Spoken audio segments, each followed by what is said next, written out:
Hi, I'm Terry Goebel.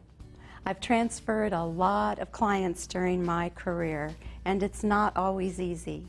That's why I'm so excited about the SoloLift.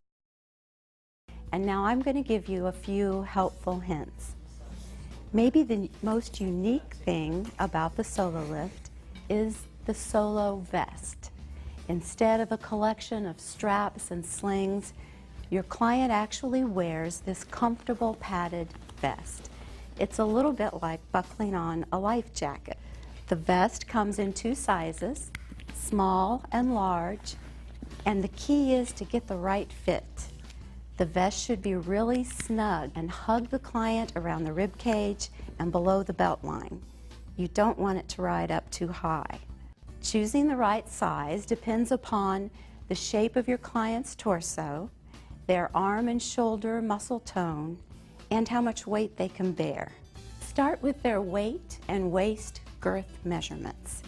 If they fall in between the overlap of the two sizes, try the smaller vest first. Clients with better muscle tone and a larger chest may be more comfortable in the larger vest. The goal is to avoid pressure under the axilla with support in the front. A great way to check that the fit is right is to make sure that the armpit cutouts stay lined up with the client's underarm and that there's at least 2 inches of overlap of the front panels. Watch the vest closely as you start to lift. If it begins to slide up or if the client appears uncomfortable, simply lower him back down and adjust the vest, either lower or tighter, or try a smaller vest. It may take a little adjusting when you first start using the vest, but once you get the fit right, it's very secure and comfortable, even for women. Another nice thing about the Solo vest is that there's nothing beneath the waist. So during toileting, it's very easy to manage and adjust clothing. Remember, this vest really hugs. That's why it's so secure. And it may take a few transfers for your clients to get used to that feeling. And as with all transfer devices, it won't be the right solution for all clients, but the vast majority will be really glad that you made the change. There are a lot of different ways to use the SoloLift, and you're about to see 2 of the most common, and then I'll be back. Watch how a single caregiver can easily move a client from a wheelchair to a toilet or commode with no lifting whatsoever. The unique lifting vest secures your client entirely above the waist. Straps are tightly fastened for comfort. Just 30 inches wide, the SoloLift can pass through standard doorways. Legs extend for stability or to get closer to a wheelchair. The lifting arm rotates 90 degrees, making it easy to reach the simple vest hooks behind the client. Leg supports pass under the client from either side and attach with no hassle and no pinching. A T-grip makes it a breeze. Unclick the wheelchair safety belt and the client can hold the padded bar if desired for extra stability. From there, Rifton SoloLift does all the work. With the easy-to-use hand pendant, one caregiver can lift an individual up to 275 pounds. We've tested the SoloLift for toughness, so it will work reliably for years. Now that the client is supported upright and comfortably, just rotate the lift to the nearby toilet. The SoloLift's above-the-waist design lets you arrange clothing while the client is comfortably suspended. Then easily lower her to the toilet. The vest stays on throughout toileting. Hygiene and clothing adjustments are easy. Then, simply reverse steps to return the client to the chair, rebuckle the wheelchair belt, and you're on your way.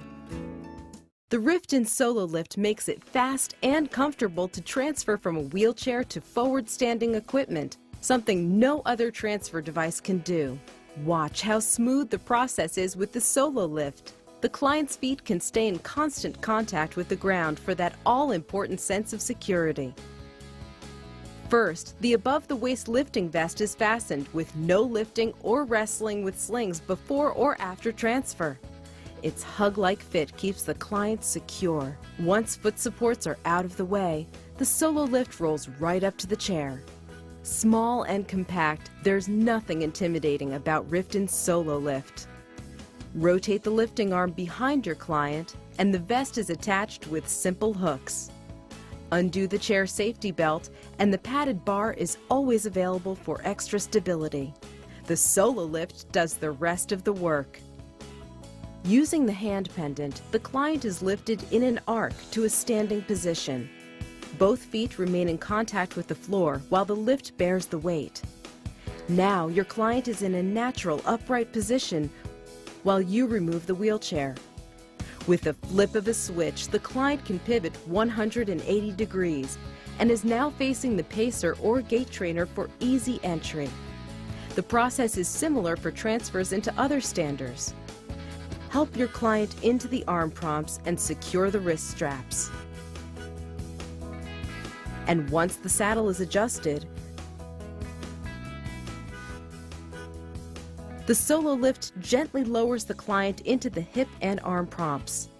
Then, just unhook the vest and the SoloLift is out of the way in seconds. Off comes the lifting vest and the client is ready to go. No other transfer device can quickly move a client from a wheelchair to a forward-standing device with zero lifting, let alone make the process comfortable, safe, and easy.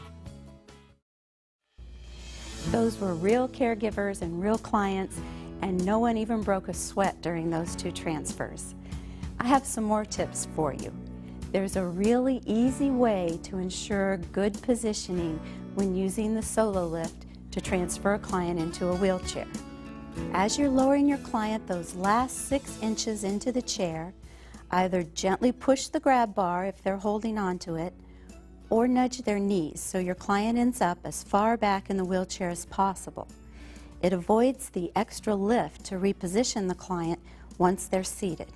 And while we're talking about wheelchairs, note that the legs on the SoloLift expand to a full 46.5 inches wide, so it's easy to transfer into the new wider power wheelchairs.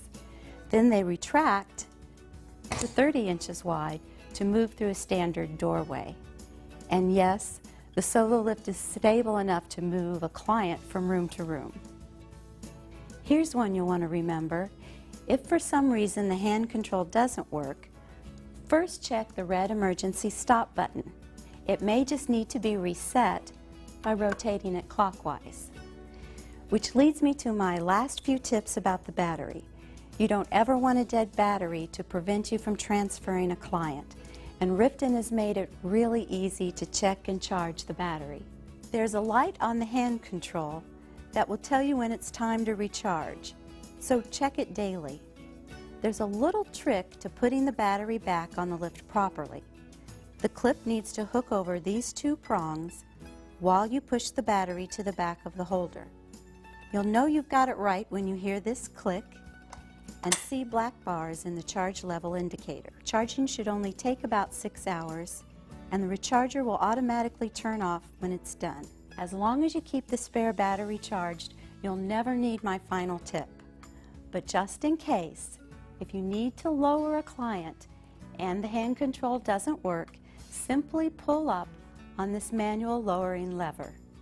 The higher you lift the lever, the faster the lowering. That's it. I hope you enjoy using the SoloLift as much as I have. I'd never go back to the old way.